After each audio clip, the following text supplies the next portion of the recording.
Un petit peu découvrir et mieux comprendre ce sport.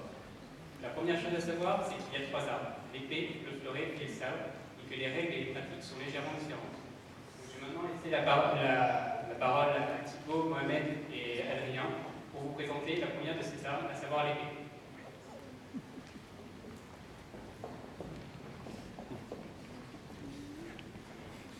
Mesdames, Messieurs, chers camarades, j'ai l'honneur ce soir de vous présenter la première des 3 armes que nous allons vous présenter ce soir, l'épée. Pour cela, j'ai l'aide d'Adrien Burlaco et Mohamed Awaré, élève de la promotion 2012. Alors, l'épée est une arme relativement singulière, comme les 3 armes pratiquées en escrime, en cela que cette publique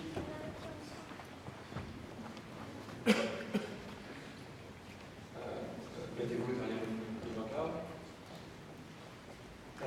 L'épée est donc une arme assez singulière en soi qu'elle ne présente pas de priorité. La première personne à toucher son adversaire remporte le point. Ainsi, Mohamed va nous faire un coup droit. Et de cette façon, il a réellement remporté le premier point.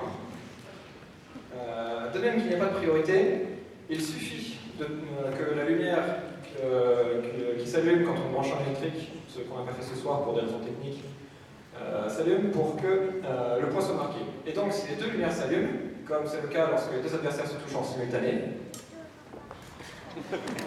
les 2 adversaires marquent le point. Mais là, on ne sert pas seulement à attaquer, mais aussi à se défendre. Ainsi, Adrien et Mohamed vont nous montrer un exemple de contrôle de sixte et de carte octave, en commençant par une carte octave. Et ainsi, Mohamed a déjoué l'attaque d'Adrien et a remporté le point. Et maintenant, la contre de sixte. Et de cette façon, Adrien remporte le point alors que Mohamed attaquait. Pour mieux voir ce que peut donner l'épée dans des conditions réelles, les adversaires vont se remettre derrière leur ligne de mise en garde et vont nous proposer un assaut libre que je vous commenterai de mon mieux. Messieurs, en garde. Prêt? Allez. Halte. Mohamed a réussi à toucher Adrien au torse. Les adversaires se remettent donc derrière leur ligne de mise en garde. En garde. Prêt? Allez. Halte. Et on a ici une double touche au torse. En garde. Prêt? Allez.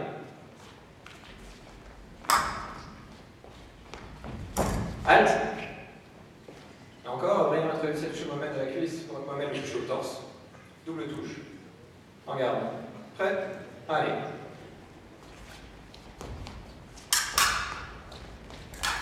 Halte. Cette fois, Mohamed a raté sa cible. C'est donc seulement Adrien qui remporte le point. En garde. Prêt? Allez. Halte.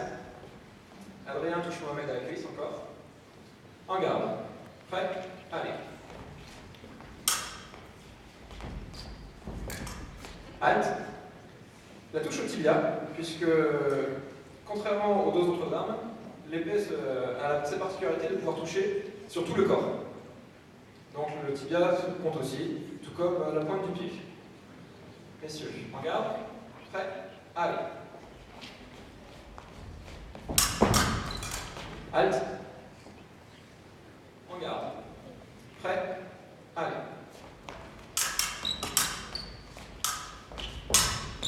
Halte. Adrien a réussi à toucher Mohamed au torse. En garde. Prêt? Allez. Halte. Double touche. En garde. Prêt? Allez. Halte. Mohamed a réussi à ne pas se faire toucher par Adrien en le touchant. En garde. Prêt? Allez.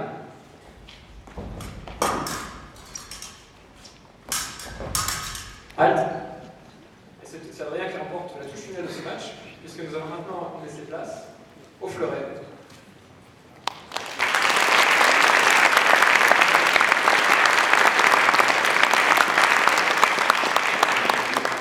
messieurs, pour cette belle démonstration. Maintenant, Nathan et Corentin vont entrer en piste pour présenter le fleuret. Donc, contrairement à l'épée, le fleuret est une arme de convention. En effet, au départ, elle était conçue pour l'entraînement.